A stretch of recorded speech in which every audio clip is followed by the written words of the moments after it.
Ja?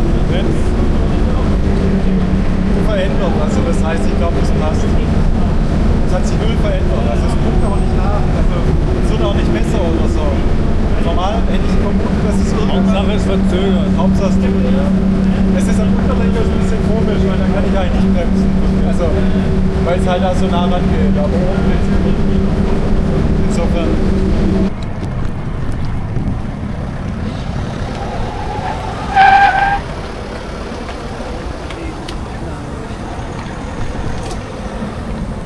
Trottel.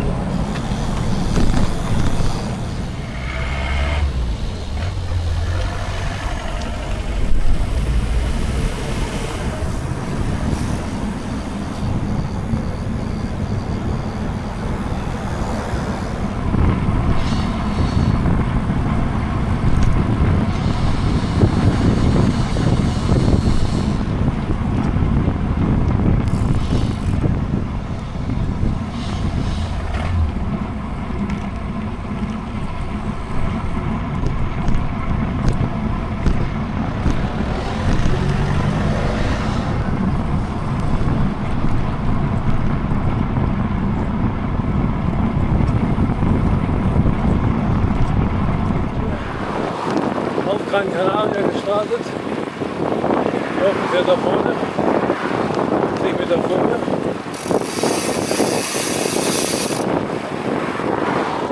Anderthalb Stunden schon wieder gefahren. Auch nur 30 Kilometer. Ging bisher eigentlich nur bergauf. Ein paar kurze Abfahrten. Jetzt sind wir in Telde.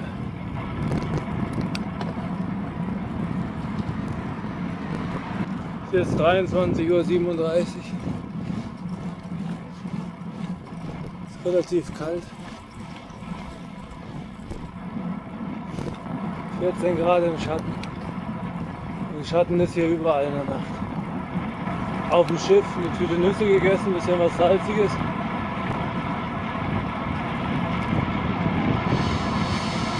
Und vorher noch vor der Fähre noch ein Brötchen. Also ein relativ großes Brot mit Thunfisch, da ein bisschen Eiweiß reinkriegen. Aber jetzt habe ich eben schon mal wieder 70 Gramm Gel nehmen müssen mit Koffein, dass der Motor mal ein bisschen anspringt. Man merkt jetzt schon deutlich, auf der dritten Insel. Jetzt kommen wir hier schon in die Gegend, die ich gut kenne.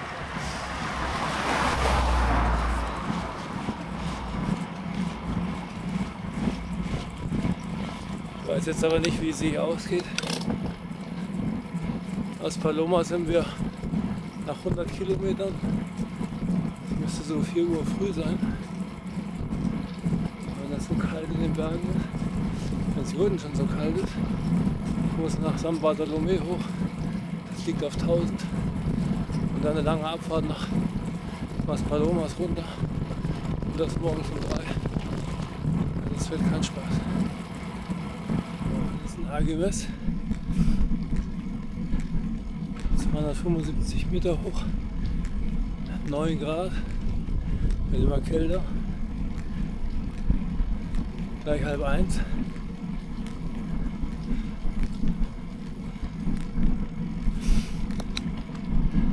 Zwei Stunden 13 sind wir unterwegs, 44 Kilometer, wollen wir abstreichen. Da steht jetzt wieder 14 Grad. Vorher war es 9 Grad. Das kommt halt immer, wenn man durch so Nebel oder Täler fährt. Das war schnell 5 Grad kälter. Der Wind ist halt sehr eisig.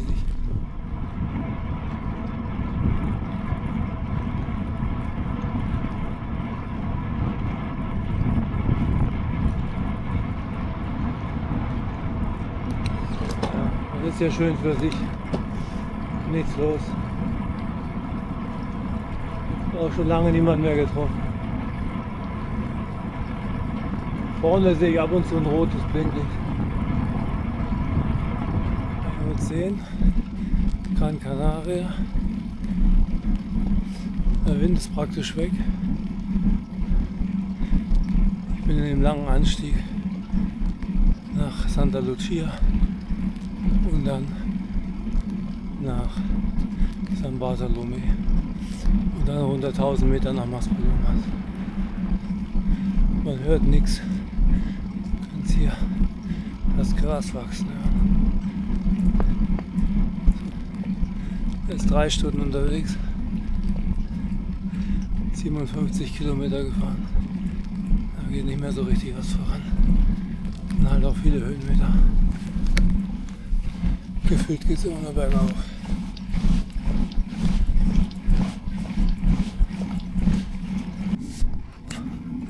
So, gleich bin ich oben. Also oben auf 500 Meter, jetzt wird es gleich ein bisschen flacher. Geht am Hang lang. Bin sehr dankbar um das Licht, vor allem ums Fernlicht. Das ist ein Gedicht.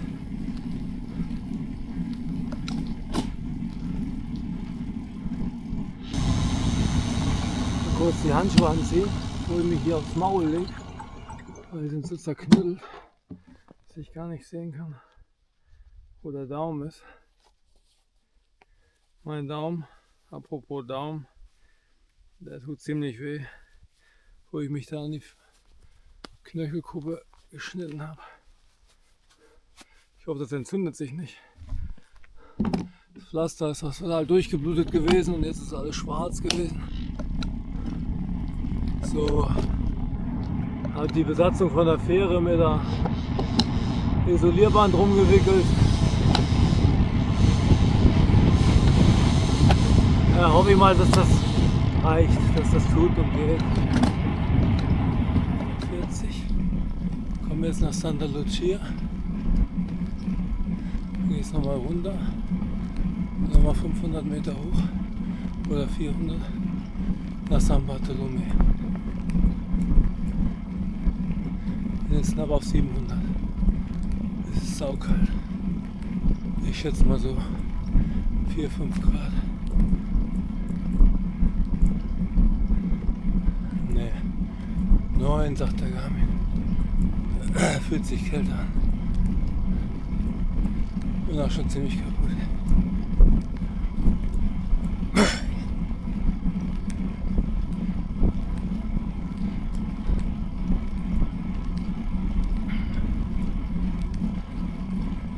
Seit der Fähre haben wir schon wieder 1500 Höhenmeter gemacht. Bleiben noch 4300. 2:24 Uhr, St. Bartolomé.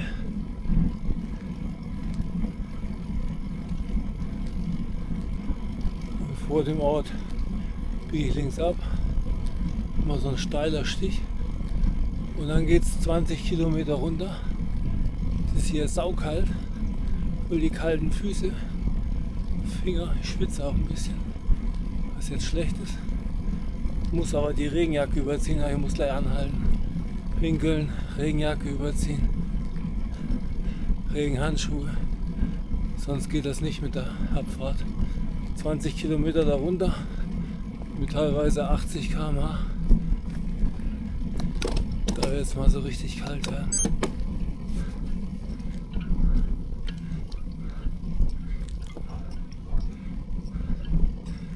Essen kriege ich auch nicht so richtig rein. Regnet auch nicht. Mein Körper will eigentlich schlafen. Kein Wunder um 2:30 nachts. Das ist schon echter Stress jetzt. Man vergisst es ja schnell wieder, aber diese nächtlichen Ultras-Fahrten, also die Nacht durch, die schlauchen ganz schön. Ihr seht ja hier immer nur so kleine Ausschnitte, mal eine Minute. Aber ihr müsst euch vorstellen, da fährt man jetzt über eine Stunde im Schneckentempo mit Magenschmerzen, Kälte, Schweiß, also Kälte an den Füßen, Schweiß am Oberkörper, diese Anstiege hoch und die Höhenmeter, die werden einfach nicht weniger. Oder beziehungsweise nicht mehr. Das ist schon eine mentale Herausforderung. Eigentlich möchte ich nur schlafen und mich ausruhen. Aber das geht jetzt nicht. Jetzt müssen wir hier runterkommen.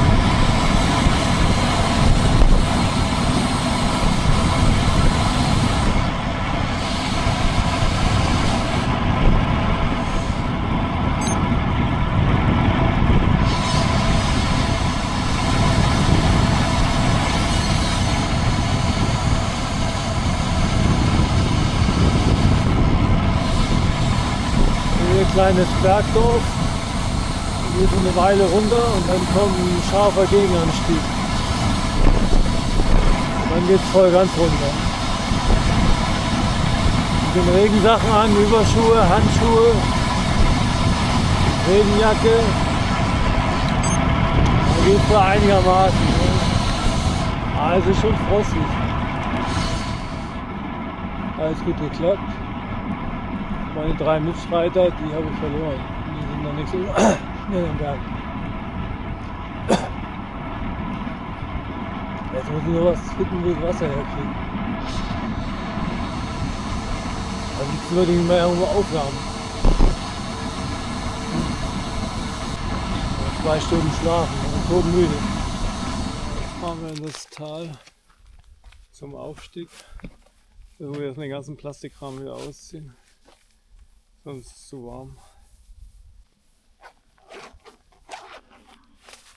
Also ich gleich nochmal 2 Koffeintabletten. Dann schlafe ich demnächst ein.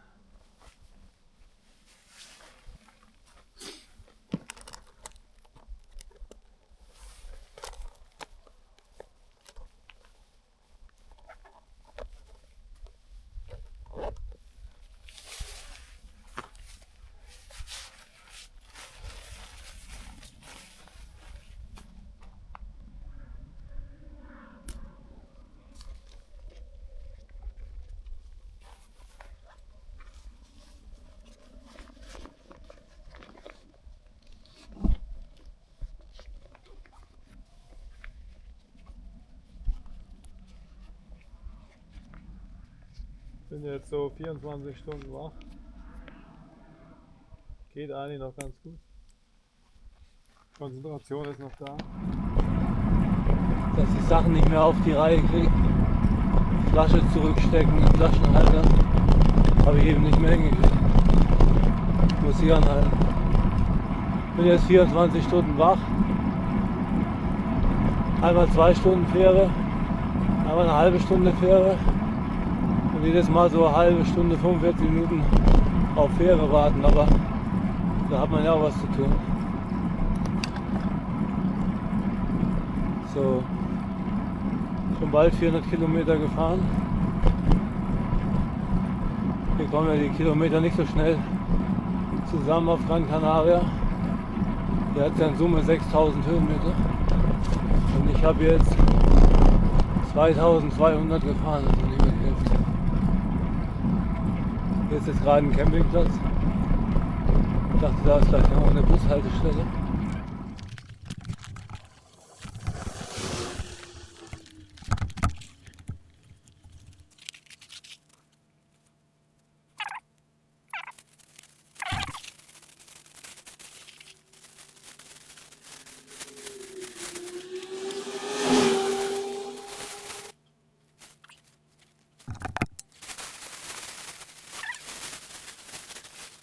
Morgen, 6:58 Uhr. Es beginnt zu dämmern. Auch wenn man es auf der Kamera vielleicht nicht sehen kann. Tatsächlich 1 Stunde geschlafen. Da bin ich aber aufgewacht, weil ich so gezittert habe. Weil es doch sehr kalt war. Habe ich mich entschlossen weiterzufahren. Jetzt fahre ich seit 5:45 wieder. Habe schon 500 Höhenmeter gemacht. Gehirn ist resettet. Jetzt muss man auf 1000 rauf. Dann kommt erstmal eine lange Abfahrt.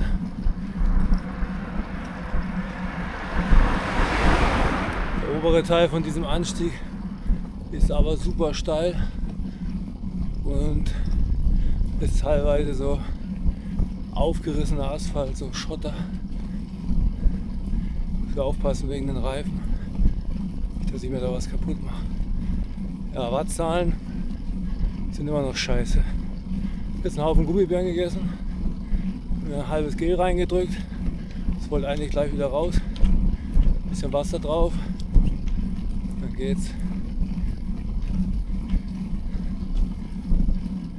Ist ganz gut, ich habe diese Softflaschen in der Weste.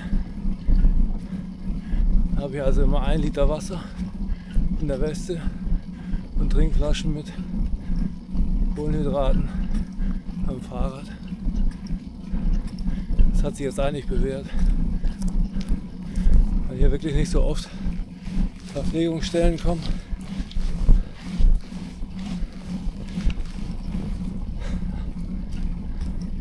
Allerdings trinke ich auch viel zu wenig. Aber ich muss andauernd pinkeln. Urin ist weiß. Von daher passt schon irgendwie. Ist auch ein bisschen schwierig abzuschätzen. Oh, ist das grausam. Ich fahre im kleinsten Gang. 35, 44, 5,5 km/h hier. Wahrhaft Schneckentempo. Aber auch mit Schneckentempo. Ich weiß gar nicht, was hier los ist. Wir sind hier doch mitten im Nirgendwo in den Bergen. Hier muss ja ein Bergwerk sein. Ein Staudamm ist hier auch, wo die alle hinfahren. Kommen dauernd Autos, so Minibusse von hinten. Oder so Handwerkerfahrzeuge. Und von oben kommen auch welche runter. Aber da oben ist gar nichts. Jedenfalls nicht, dass ich wüsste, außer ein paar Häuser. Ja. Kann euch sagen, die Nacht war echt grausam. Aber so komme ich wahrscheinlich zum Frühstück nach St. Niklas. Und der Vorteil ist, St. Niklas ist die letzte Stadt vorm Tal der Tränen, wo es dann 30 Kilometer nur bergauf geht, auf 1700 Meter. Und mit meiner Raketengeschwindigkeit von 7 km/h 4 Stunden brauchen, bis ich da hochgeeiert bin. Aber Hauptsache, ich komme hoch. Naja. Auf jeden Fall dämmert es jetzt, wird langsam hell. In einer Stunde ist hier das Licht an. Dann sieht es schon anders aus. Und vor allen Dingen wird es dann hoffentlich wärmer. Es ist ja grausam kalt hier nachts in den Bergen. Da hätte ich gleich zu Hause bleiben können und bei uns rumfahren. Bei 0 Grad. Das ist auch nicht anders. Ja, das Schlafen auf dem Spielplatz in dieser Bivi-Plastiksack kann ich auch nicht empfehlen. Nach 60 Minuten war der total nass von innen, von meiner feuchten Kleidung. Was ist das denn?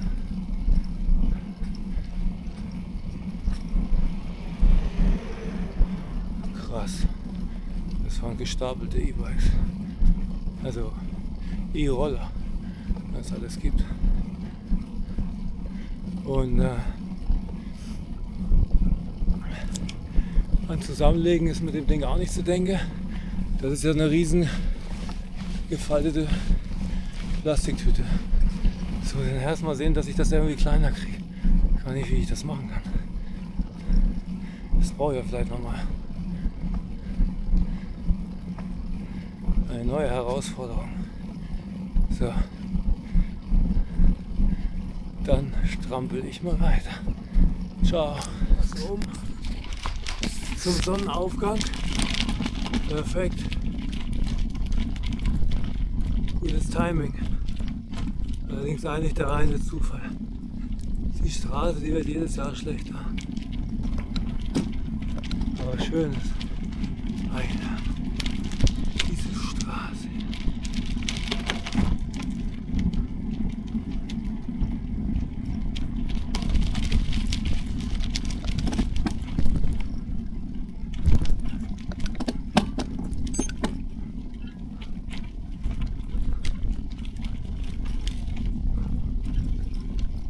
Das war mal Asphalt.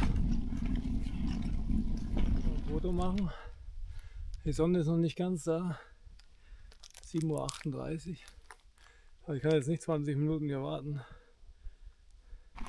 Sind wir auf 900 Meter.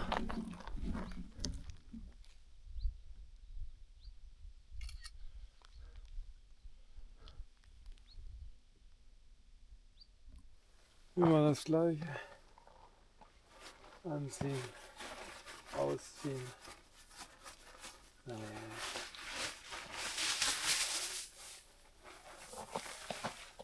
Ich weiß mal auf dem Film nicht sehen kann, wie kalt das ist.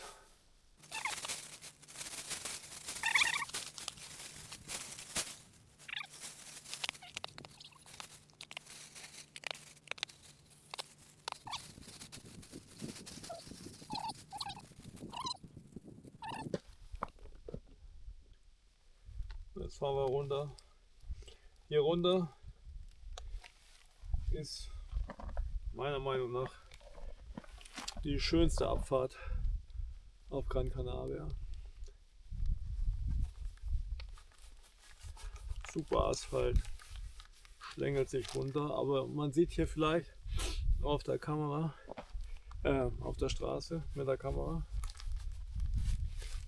es ist feucht. 8:41 Uhr, noch 100 Kilometer zu fahren auf Gran Canaria.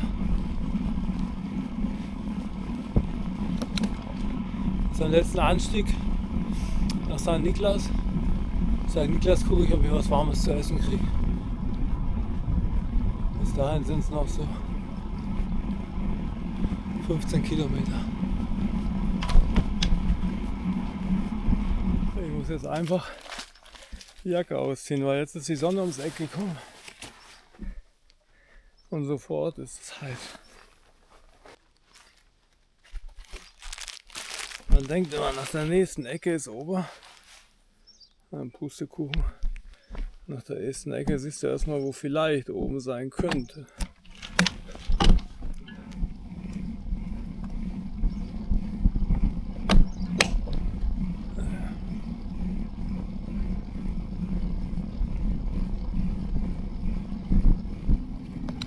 Jetzt ist die Sonne da.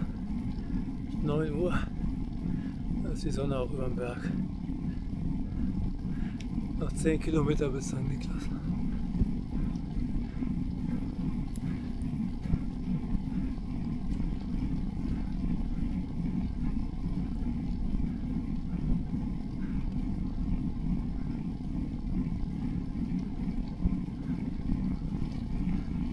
Sind wir schon wieder auf 56 Metern Höhe. Und man denkt, es geht runter und man sieht da hinten, ich weiß nicht, ob man es über die Kamera sehen kann, da ganz hinten links, da geht's runter. Nicht hier. Hier geht's noch hoch und runter am Berg entlang. Ach.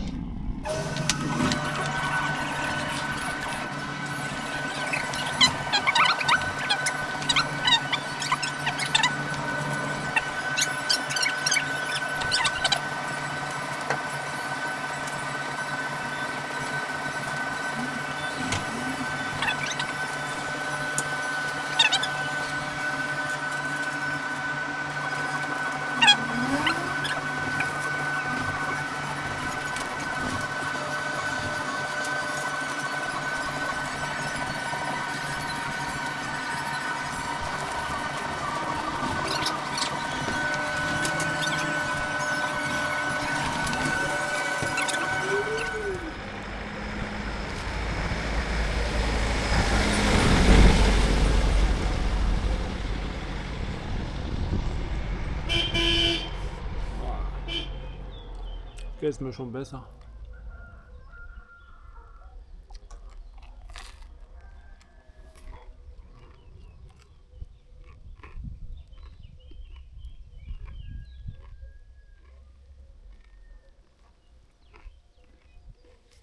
Tal der Tränen, jedenfalls hat man mir gesagt, dass das so heißt.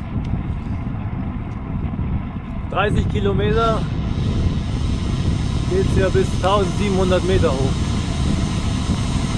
Zuerst stängelt sich das hier in dem Tal, dann geht es zweimal an so einem Stausee hoch und um den Stausee rum ganz nach oben.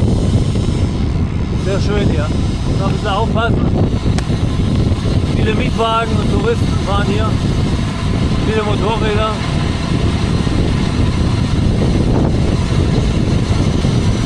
Es ist hier recht eng.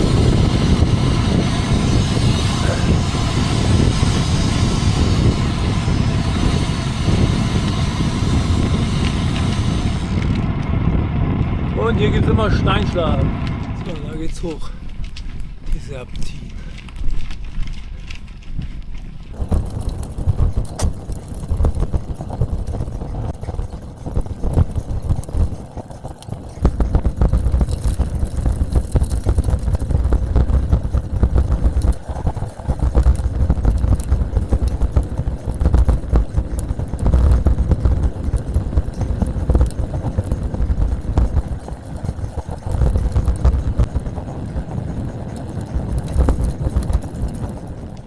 Tal der Tränen, Hälfte der Kilometer habe ich gemacht, 15, um genau zu sein 14, also fast die Hälfte. Und da oben muss man rauf, aber ganz hinter dem Berg noch. Ich habe zwar die Hälfte der Kilometer gemacht, aber nur ein Viertel der Höhenmeter. Geht es nämlich erstmal schon wieder runter und dann geht es hoch. Und rechts die Straße, wo gesperrt ist. Das ist die steilste Straße, die ich hier kenne. Die ist richtig steil.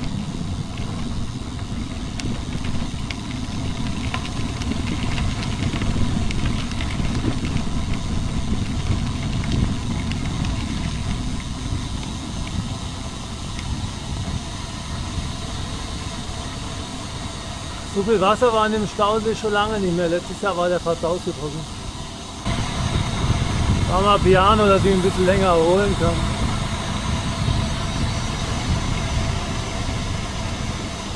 Außerdem kann da immer mal einer ums Eck kommen.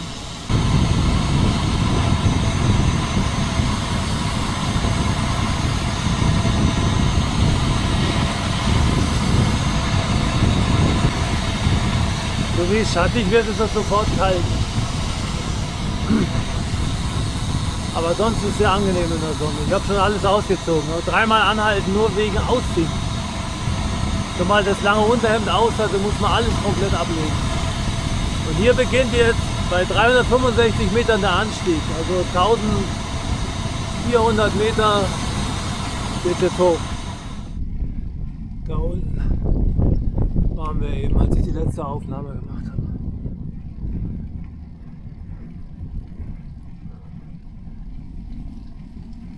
Da sieht man den Stausee. Und da vorne geht's rauf. Aber ganz rauf. Noch 1000 Höhenmeter. Ach, noch 1200. Häuser in den Fels gebaut. Cool, ja.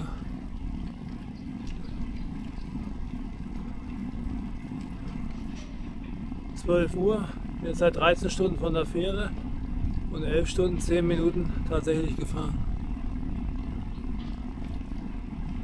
Diese hohe Standzeit, die kommt einfach von dem Umgezieh und weil ich eine Stunde geschlafen habe.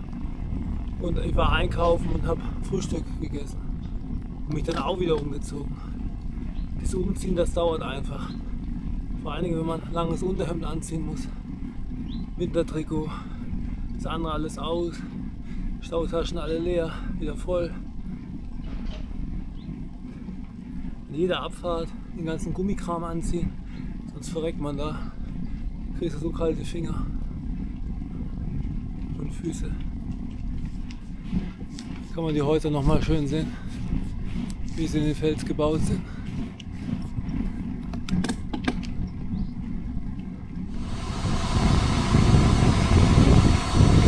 jetzt auf 1000 Meter. Geht noch ein Stück hoch. Dann geht es nochmal runter. Dann geht es nochmal 500 Höhenmeter hoch.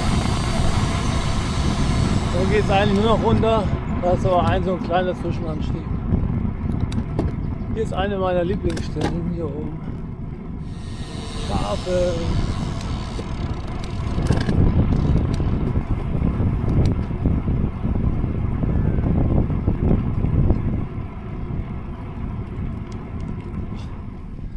...1100 Meter, 12:51 Uhr, 186 Kilometer,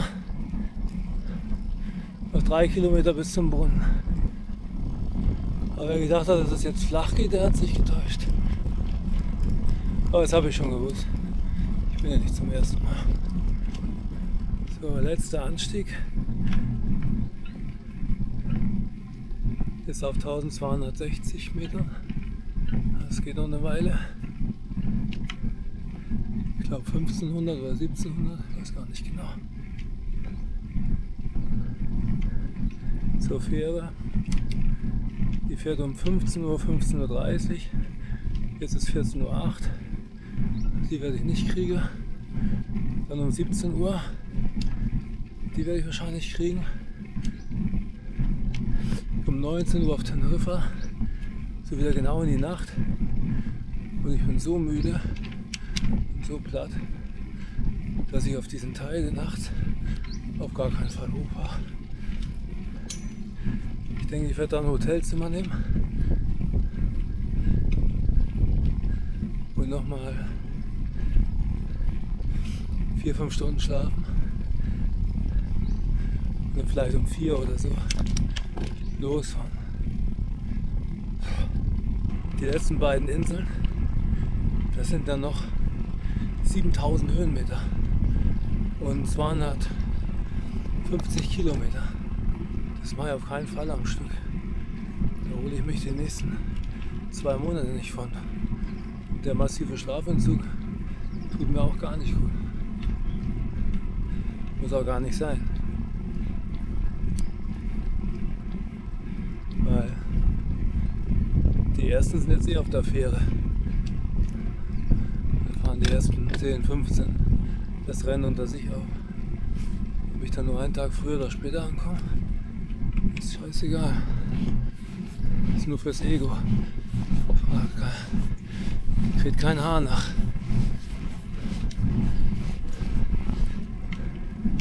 Natürlich möchte ich so schnell wie möglich ankommen. Aber so ein Rumgegurke mit 7 km/h und 6 über Stunden, da verliert man auch eine Menge Zeit. Da kann ich lieber ein bisschen schlafen und hoffen, dass es dann besser läuft und mein Körper wieder in Schuss ist. Da kann ich heute Abend noch was Richtiges essen. Mal gucken. Das Essen ist ein ganz komisches Thema immer. Gels gehen immer, aber der Rest kriege ich überhaupt nicht rein. Alles nicht so einfach mit dem Ultra. Scharf auf der Straße, hoffentlich kein Hund da. Weil der ausgebüxt.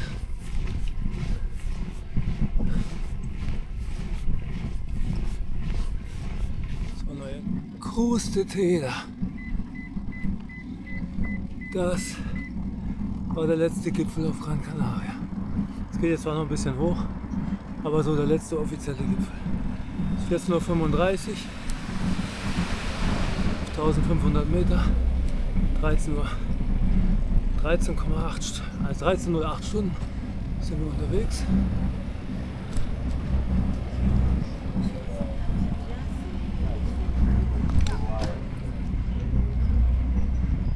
So, die 17 Uhr Fähre wollen wir kriegen. Das soll jetzt eigentlich klappen. Jetzt sind wir am Hafen. 18 Uhr fährt die Fähre ab. Da habe ich gerade ein Ticket geholt. Und dann habe ich ein Zimmer gebucht in Teneriffa. Da werde ich da mal ein paar Stunden ausruhen, bevor ich dann die letzten beiden Inseln fahre. So wie angedacht. Ich glaube, das ist die beste Lösung.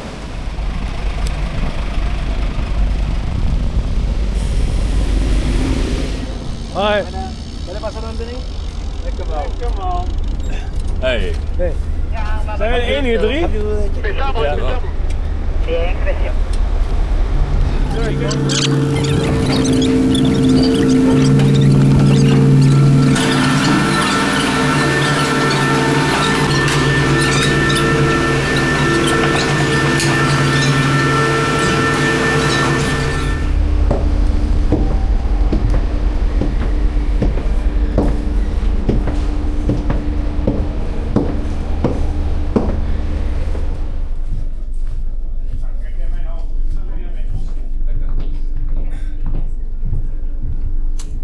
So how was your day?